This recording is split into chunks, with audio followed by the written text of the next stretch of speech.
Economy के मोर्चे पर एक अच्छी खबर, सरकार ने इस वित्तीय वर्ष की पहली तिमाही के जीडीपी आंकड़े जारी किए हैं और Q1 जीडीपी ग्रोथ 7.8% रही है, जो कि पिछली 5 तिमाहियों में सबसे ज्यादा जीडीपी ग्रोथ रेट है।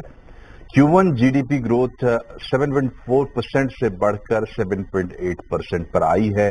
सरकारी आंकड़ों के मुताबिक जीडीपी में बढ़त कृषि क्षेत्र के अच्छे प्रदर्शन के कारण हुई है। Manufacturing, hotel, real estate, public admin services में भी बढ़त दर्ज की गई है। और जीडीपी के आंकड़ों पर बात करने के लिए हमारे साथ जुड़ गए हैं आईसीआरए की इकोनॉमिस्ट अदिति नायर। अदिति, आपको बहुत बहुत स्वागत है सीएनबीसी आवाज पर। आप क्या पढ़ पा रही हैं? ये जो ग्रोथ दिख रही है, ये कहां से आ रही है और कितनी सस्टेनेबल है, कितना उत्साह जगाती है? Thank you.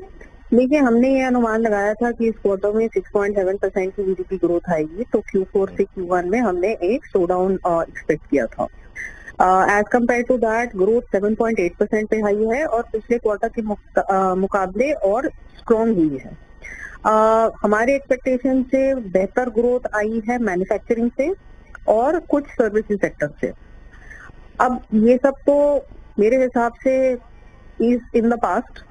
आगे जाके जो इश्यूज हैं वो अलग हैं, और जो टैरिफ का पर्टिकुलरली और पेनल्टी का शॉक आया है यूएस से, उसकी वजह से आगे आने वाले क्वार्टर्स में जो आउटलुक है वो काफी डिफरेंट है Q1 से। और सेकेंडली कुछ और भी फैक्टर्स हैं जिसकी वजह से हमें पहले भी यही आशंका थी कि ग्रोथ Q1 में स्ट्रॉन्ग होगी, उसके बाद टेपर ऑफ होगी। जैसे कि अगर आप गवर्नमेंट ऑफ इंडिया के कैपेक्स को देखें तो पहले क्वार्टर में अबाउट 50% YOY ग्रोथ थी, क्योंकि पिछले साल का बेस बहुत कम था इलेक्शंस की वजह से। आज हमने देखा जुलाई का जो फिस्कल डेटा आया है उसमें गवर्नमेंट ऑफ इंडिया की कैपेक्स में 10% कॉन्ट्रैक्शन है। बारिश भी काफी हैवी हुई है पिछले कुछ हफ्तों में, तो जो इलेक्ट्रिसिटी है और माइनिंग है वहां से भी कोई सपोर्ट अभी तक तो इस क्वार्टर में नहीं आ रहा। GST is a very interesting proposition. Long term में उस GST रैशनलाइजेशन से डेफिनेटली कंजम्पशन में बूस्ट आएगी, लेकिन जो अभी क्वार्टर चल रहा है हमें ये आशंका है कि कुछ लोग अब वेट करेंगे, जो भी डिस्क्रेशनरी उनके परचेजेस थे वो अब वेट करेंगे कि टैक्स रेट कम हो, उसके बाद हम खरीदेंगे। तो GST का इमीडिएट टर्म में थोड़ा सा नेगेटिव इम्पैक्ट आ सकता है और आगे जाके रैशनलाइजेशन के बाद पॉजिटिव इम्पैक्ट आएगा। तो मेरे हिसाब से Q1 में जो हो गया, बढ़िया नंबर जो आया है वो बहुत अच्छा है, लेकिन उस मोमेंटम को आगे आने वाले क्वार्टर्स में कंटिन्यू रखना मुझे तो बहुत मुश्किल लग रहा है। जी, तो ये मोमेंटम अगर नहीं रहता है तो उसकी वजह क्या बनेगी, आपको क्या लगता है? और क्या ऐसा हो सकता है जो ये सरप्राइज शायद सरकार के लिए भी रहा हो, इस क्वार्टर का जो रिजल्ट आंकड़ा आया है, तो क्या इसको संभालने के लिए क्या किया जा सकता है या आगे बढ़ाने के लिए? देखिए, टैरिफ शॉक जो है उससे डायरेक्ट इम्पैक्ट एक्सपोर्ट्स पे आएगा, स्पेशली वो वाले एक्सपोर्ट्स जो एग्जेम्प्टेड नहीं है, और ऐसे काफी एक्सपोर्ट्स बहुत लेबर इंटेंसिव है, तो उन सेक्टर में लोगों को शायद फियर हो सकता है कि जॉब लॉसेस हो। तो उस वजह से जो एसोसिएटेड हाउस होल्ड हैं वहां पे कंजम्पशन में कुछ धीमापन हमें देखने को मिल सकता है।